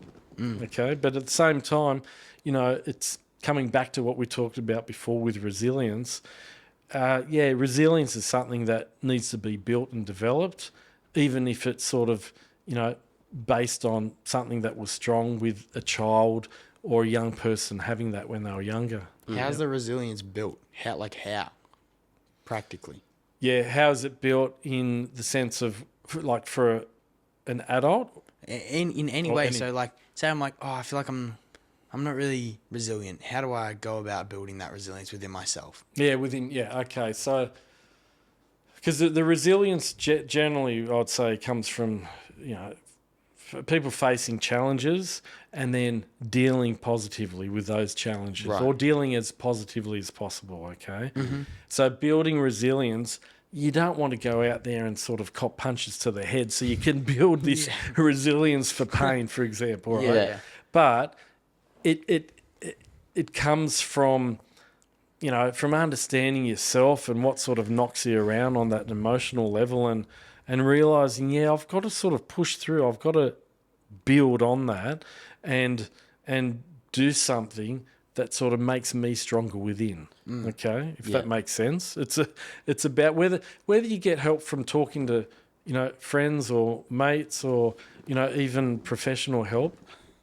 Anything can be looked at in regards to building resilience, but it's not easily done, because it usually comes from life's challenges. Right. Okay. It takes time. Yeah. You don't think you could just do the old pull yourself up by the bootstraps and crack She'll on? be right. Well, that can be part of having that resilience in Yeah. the first place. Yeah. Do you think that's what resilience sort of looks like? Oh, it can be. Yeah. Yeah. Right. Yep. Because in some ways, when you think of in physical terms, resilience is the ability of something, right, physical, to return to its original shape, right, or original form.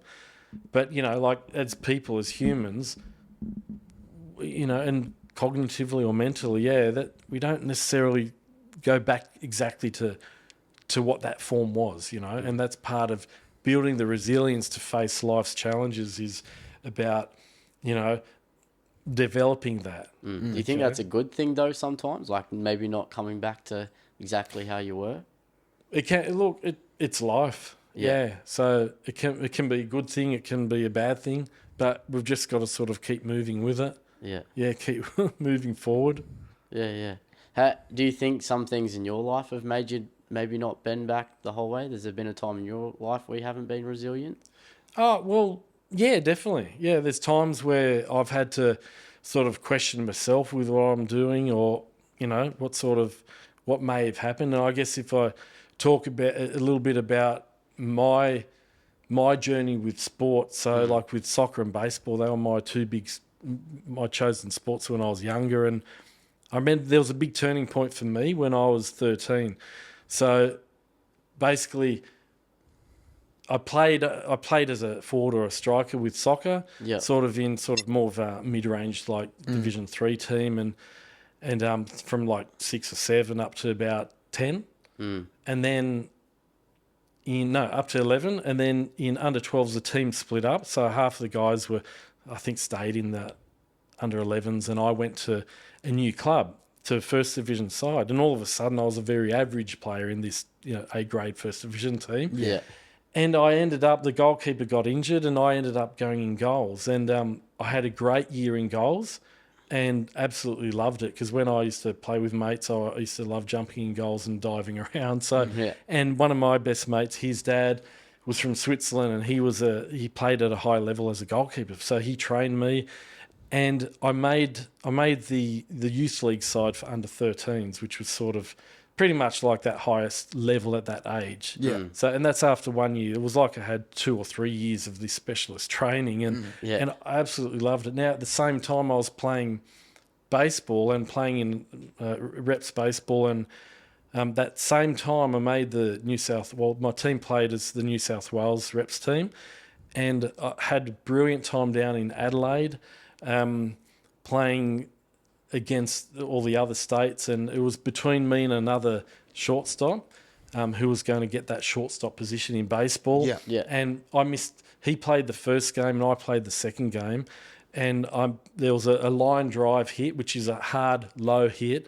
And basically, as this 13-year-old kid at shortstop, I did this massive goalkeeper dive to my right and, caught him out. And I was then the shortstop for the rest of the competition. And it couldn't have been better. And then I pitched one game and won that game. I just had the best time. And then I came back to train with that soccer team that I had made as a goalkeeper. And all of a sudden, and this is where it shifts, the coach just absolutely hammered me, drilled me, because I'd missed, I think, 1 or 2 training sessions, right?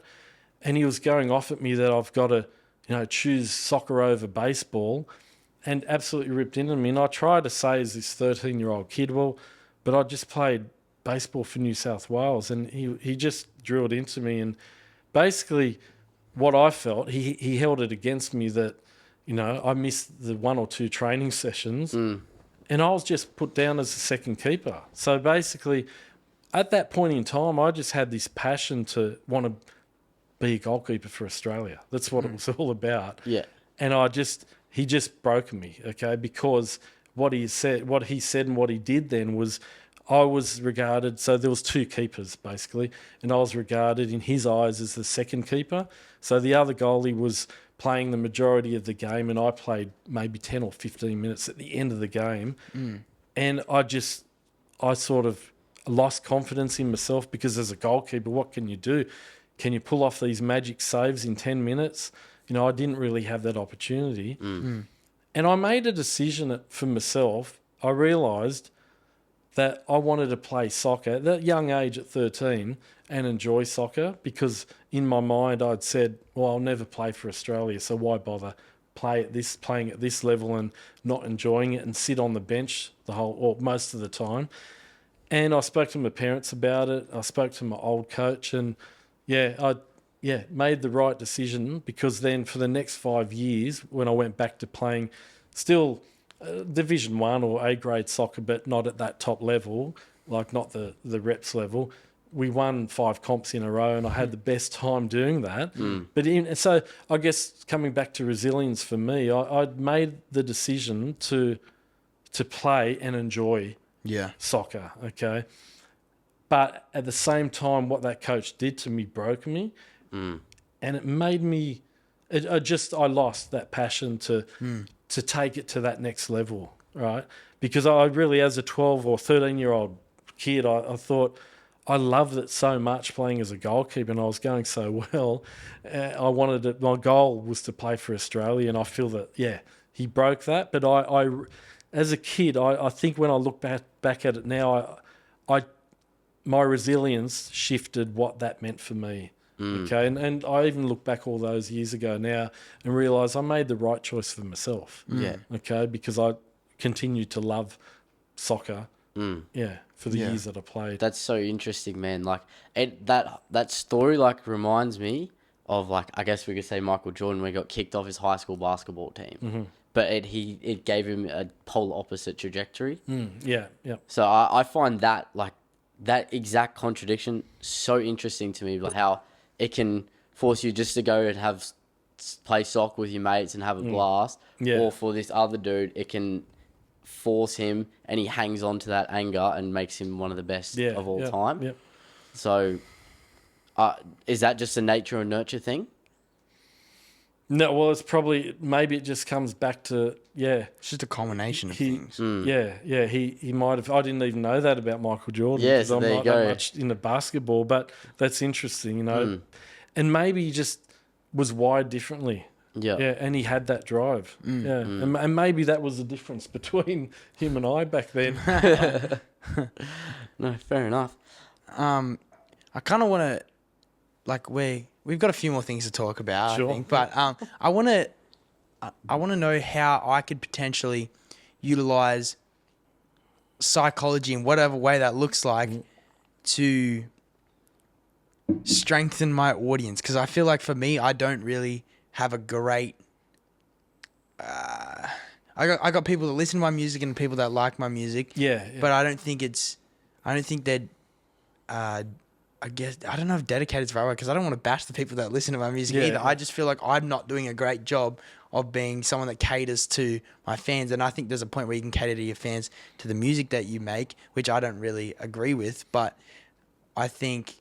how can I just utilize psychology better to build my fan base better, I think? Okay, so probably look at it two ways. Like, you've got your live fan base, right? And are you talking more about live performances? No, probably more about the online presence. Yeah, okay. That's tricky, because you don't have much control over that, all right?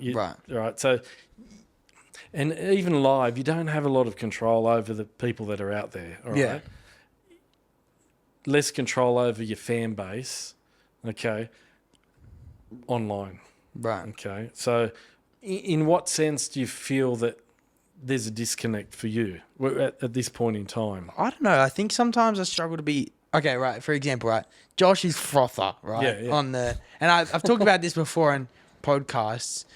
He's got a good online presence. People know who he is. Yes. And he's really authentic. I think sometimes I think I'm not as bad as I used to be at being authentic, but I just don't think I'm as charismatic as he is online, and so I don't draw as big of attention in that sense. Online specifically? Yeah, okay. And I don't think my fan base, I don't draw as many eyes to it. I think I'm a little bit more boring than I could be online than to how I am in real life. And I just don't know how to present that way. Almost, I don't really know. It's hard. Yeah, I think I just want to be... want to be more authentic. But yeah, it's really weird. I just want to be able to utilize psychology a bit more and just anything really just to boost a fan base, I guess. Yeah. It's a very loaded question, but with not much context either. So sorry. Yeah, no, but I'm just trying to think, online, what can you do, or like comparing yourself with, with both of you, right? So I guess think of it like this. You're both in very different fields, okay? And like, Josh, for you, would you say it is, like, I think it's partly your personality in a way, but it's easier for you to do what you do, okay, with writing. Yeah, than in that industry. What it is for Isaac. Would you agree with that? Yeah, I would say so. More just in the sense that there's probably less people mountain biking than playing music. Less people mountain biking than playing music. Yeah. In that sense. Yeah. And it's quite a specific audience, right? So I think for you, Isaac, the challenge is you're trying to reach a bigger audience, aren't you? Yeah. Okay. Right. So that in itself is tricky. All right. Because would it be fair to say your goal is to reach as many people as you can? Yeah. I think also what's part of the question is how do I appeal to people's emotions better? That might be a better question to ask. How do you appeal to people's emotions? Yeah, that's tricky though, because all you can do is what you've got, right? And what you've got is what you're able to put together, right? Say from song to song, right? Or if you're doing an EP or an album, right?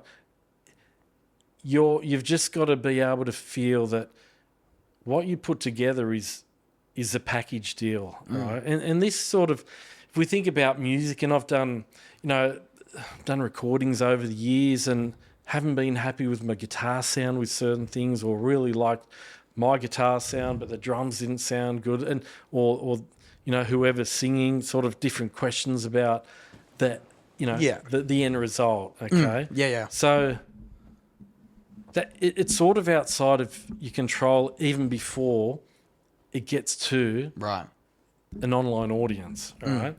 So I think you've just got to break it down into a few different parts, right? And one of those parts is, what you do as a musician, as an artist, and having belief in that, okay, number one.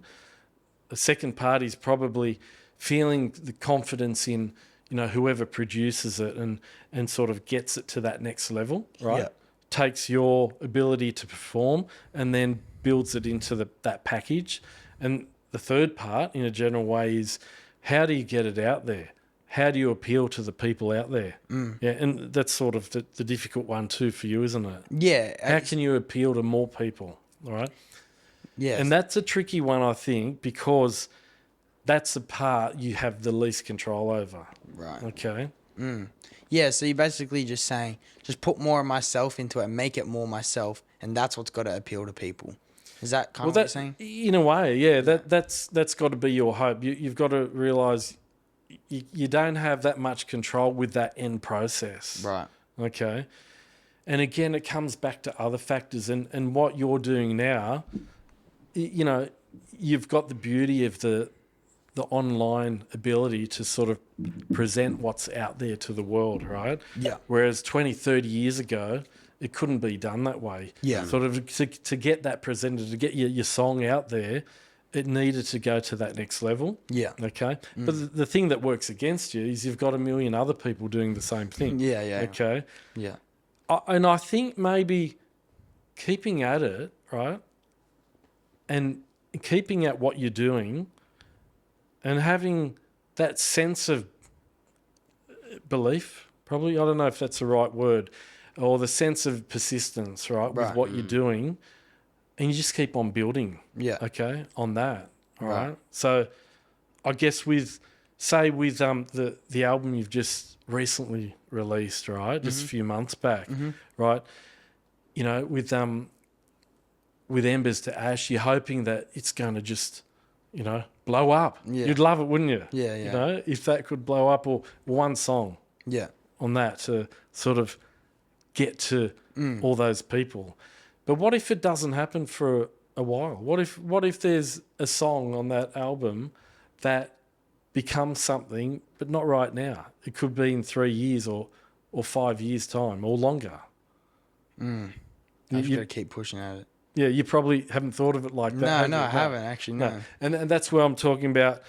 You've just got to keep doing what you're doing. And that's in some ways that's the beauty of it. Like one of those songs, right, could sort of become something in the future, right, and maybe not right now. Okay, but it becomes something because of who you become as an artist, as a musician. Right, and that could be in regards to what you do in a few years' time, even. Yeah. Okay. Yeah, that's true. Does that make sense? Yeah, that's a good answer. Yeah, that's good. I think there's one kind of larger topic I want to talk about, unless you have anything else you want to talk about that's along these lines. No, we can get stuck into another topic. Kind of relationships, right? I think this is a big one that especially goes really well online, so we'll definitely cover some reels for this. But what are some key things that make a really solid practical... What are some practical things that make a really solid relationship? Relationship with what? A friend, a partner? Yeah. Right? Yeah. With a partner specifically, well, yeah. Look, I guess it's having trust. Yeah. Right? Trust, loyalty. Having definitely that connection, right? That interest and that genuine, I guess coming back to that E word again, empathy, right? But it's not just about that. It's having that trust, that connection, that loyalty, that love, and also friendship. I think that, there's some of the really important things of making a relationship work, right? Not just short term, but even more so long term. Right. And, and that changes over time. Yeah. Too. Like how so? How does that change over time? As we change over time, as people, like it doesn't feel that long ago that I got married, right, to my beautiful wife. But if I think of the numbers, it's got married in 2002, right? It's before I was born. Before you were born, of course, that's right. And being great friends with your dad, Yeah, was he the best man? He was, one of the best men at my wedding, because I had two mates that shared that role, and I was best man at your dad's wedding a few years earlier in 1998. So thinking of those, those times and those years, gosh, that's going back to... How did you actually meet Davo? Yeah, so Dave and I, because I don't really know. I know there's definitely been been some stories that he hasn't told me as a young fella. A few stories, yeah. So your dad and I met. Actually, I remember we met at Bulli Beach with a group of friends. So I would have been 21 and Dad was about 17.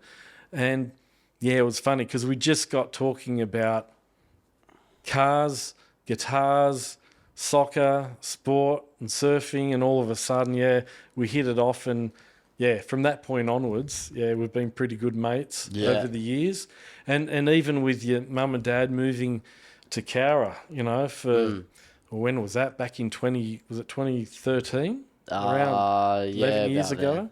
Yeah, so I was 8 or 9. So 11, 12 years ago. Yeah, so and even not seeing much of each other for a number of years, it's like going back to our early days when we get on the phone and chat. Yeah. So, and that's, again, friendships, it's that bond, you know. So, and seeing you grow up over the years too, it's been pretty amazing. Yeah. Do you see any similarities between me and my old man? Yeah, definitely. Like what? Well, I think you definitely got your wild side from Dave. That's for sure. Laura's wild. What are you talking about? Tripping, man. But there's over the years, because like in many ways you weren't supposed to be here. You know that story, don't you? Yeah. I guess so. Yeah. So, are you happy for me to talk a little bit about that? Go for it, bro. Yeah, go for it. Yeah, because when you were born, it was touch and go. Yeah. Born in, I think it was Camden Hospital. At the time. Yeah. Flown pretty much. I think you were flown by helicopter to Randwick, one of the Randwick hospitals. Yeah. And you had to have a very serious operation. I don't know, Isaac, do you know about this? Yeah, About I think this? I've heard it a couple of times. Yeah. Everything was out of whack. You know, like I guess if we look at the basics of, as a little newborn baby, your heart was on the wrong side of your chest. You had a diaphragmatic hernia, I think the technical name was, and everything was, just in the wrong place. And very serious operation back then. And I think I remember your dad saying that only 2 of the operations had been performed before your operation. World. Yeah, and both those babies died. Yeah, I was the first successful keyhole for that. The keyhole surgery. Yeah, that's right. I definitely Southern Hemisphere, but maybe even the entire world. Yeah, well, I do remember it being the Southern Hemisphere. Definitely the Southern Hemisphere. Yeah. I may have been 1 or 2 in the entire world, but definitely the Southern Hemisphere. Yeah. So it was pretty amazing. So at that time, I remember at the time I was working at Hurstville, which was probably half an hour away from Randwick, and I think What was that like for my dad? Yeah, it was heavy for your mum and dad. I think, their Christian faith was there, that was strong for them, but they were freaking out that they were going to lose you at that young age. And, as a newborn baby, after the surgery, only a few days old. And I remember visiting after I think you were in hospital a couple of weeks at the time. And I remember I was going for probably an hour or 2, just hanging out mainly with your dad. And it was a shock with what he was going through. I guess for myself, I just had this inner faith that everything would be all right. I guess it was, and I was probably trying to help him to believe that too. And I guess in his way, he was believing that.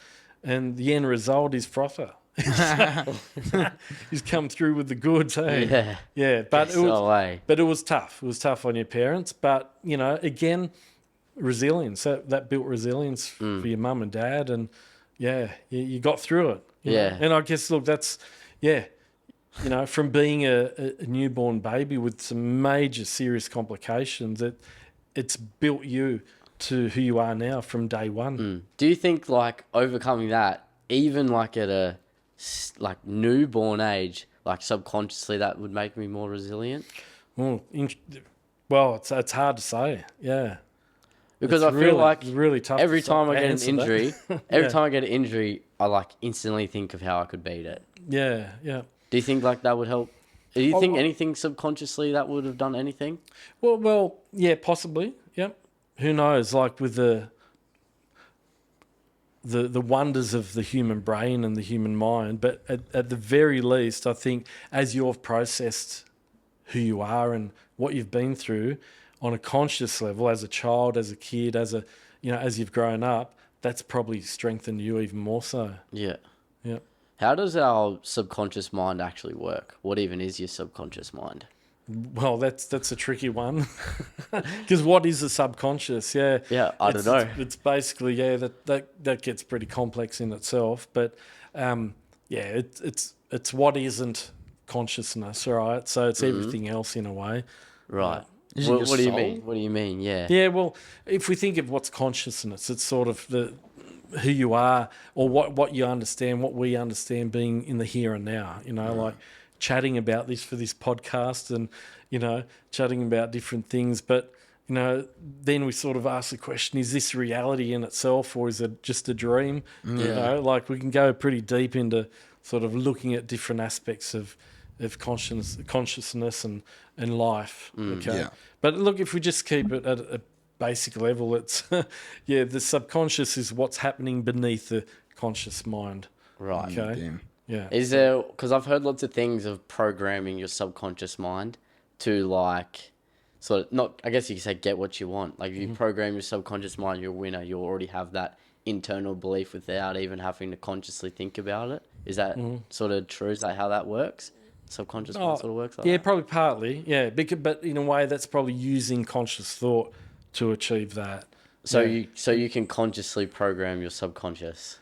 Well, I don't know if you can as such, but that theory Yeah. is saying you can. So whether you can or can't do it is another question. But the idea there is, program your conscious thoughts to sort of help with the unconscious or subconscious mind. What does the subconscious mind even like do? Like how does it even affect us? Like if we're unconscious Well, or you don't like consciously like breathe, so it's like things like. But like you can. Yeah. But I think it's just stuff that you don't think about doing, you know?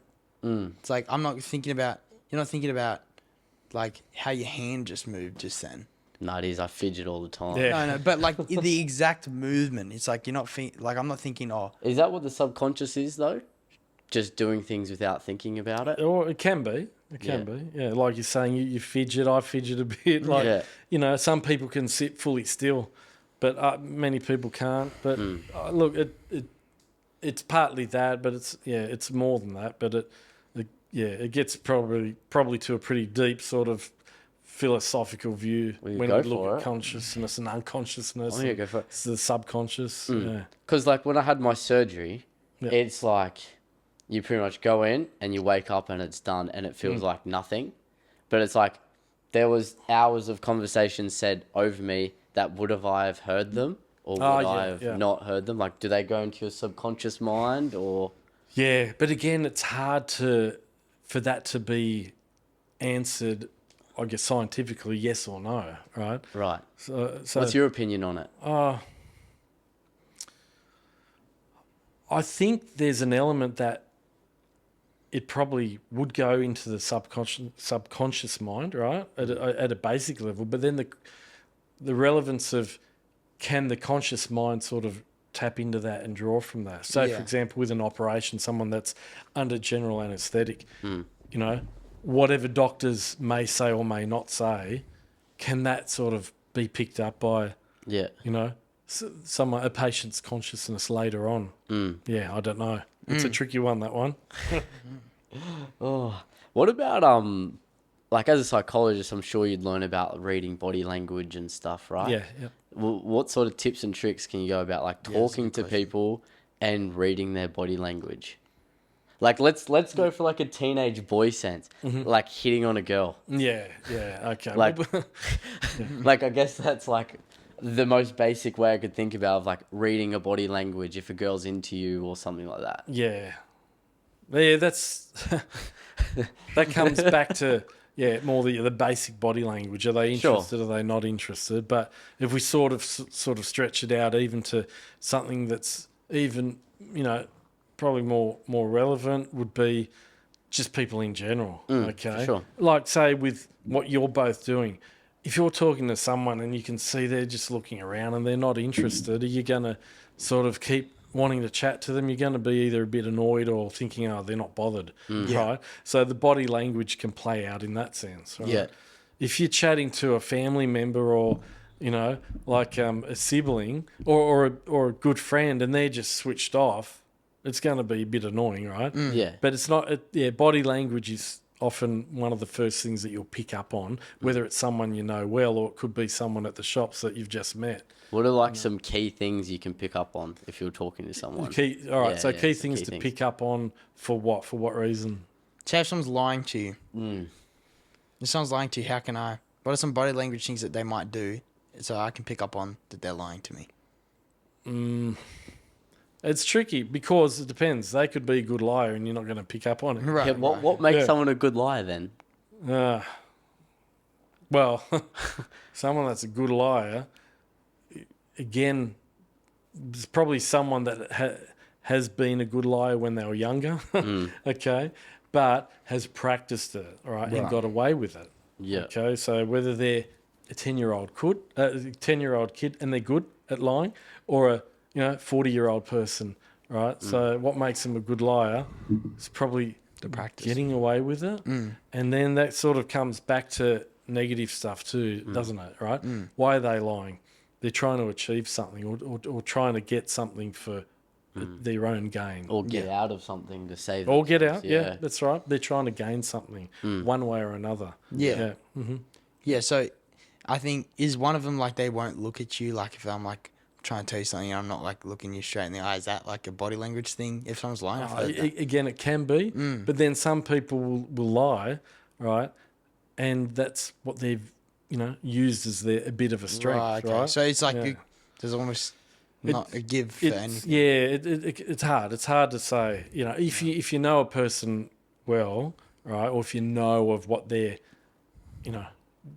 intentions are, if you're suspicious or concerned about previous things that may have happened, things that other people have said, or if they've lied about other things, well, you've got a little bit more of the upper hand. But if it's someone you've just met, or you don't know that well, it's tricky. Yeah. Yeah. That's fair. Yeah. I reckon. Have you ever had to put someone on a lie detector test? No. Is it true you can like beat them? Someone can be such good liars you can beat them. Yeah, because it worked. The polygraphs or lie detector tests, which aren't used in Australia, but they're used in other countries like the US. They're not even used in Australia? Not legally, no. No. I'm pretty sure that's the case still. Okay. Well, definitely not in New South Wales, but I think, within Australia. So, but say with the US where it's used a lot. Yeah. The question about them is, there's ways to work around them. Yeah. How? No reason. No. It is. You can find out online, but because they use control questions, right, and it's based off being hooked up to the polygraph that looks at changes in the body's responses. So if you activate with certain questions, if person knows that they need to know which questions are control questions and which aren't. So that's what makes it tricky, okay? So it's probably not an easy thing to do, but with the knowledge of certain questions and how the questions play out, you can beat it. You've got to utilize it's potentially beatable. Yeah, you've got to like control the control questions almost, and then I heard that you can like fault it if you like have movements. So I don't know whether like you could like tense your stomach or something like that, and like in the control questions, it's like, oh, is your name Isaac Steens? I'll be like, tense it to make like tense. Oh yes, and like it might look weird. I don't know. I'm just guessing here. I don't know. Narcissistic, trying to beat the lie detector. Shut up, man. It's all right, Isaac. You've gone online to test it out. Yeah, no, it'll be fine. But it is, it is based on that. Yeah. The differences in control questions and being able to have a different physiological response to certain questions. Yeah.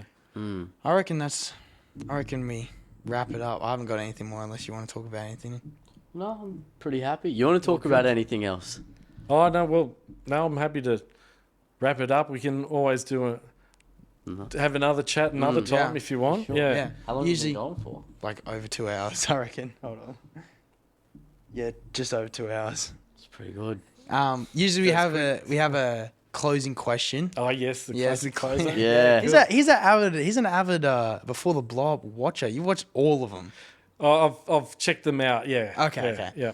Well, I've I've watched quite a few of them but not all of them in completely. Right. Well, quite a few of them. Were you nervous? I was just curious. Were you nervous coming on?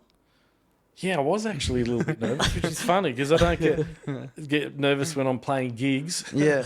And it felt a bit because it's the first podcast I've ever done. Yeah. Yeah. What do you think of it? Great. I think it's great what you guys are doing. Yeah. Thanks, Yeah. Thank it's you. It's flowed pretty well. Yeah. Yeah. And you're both a bit surprised it's already 2 hours. So. Yeah, it's crazy. that's really fast. Yeah.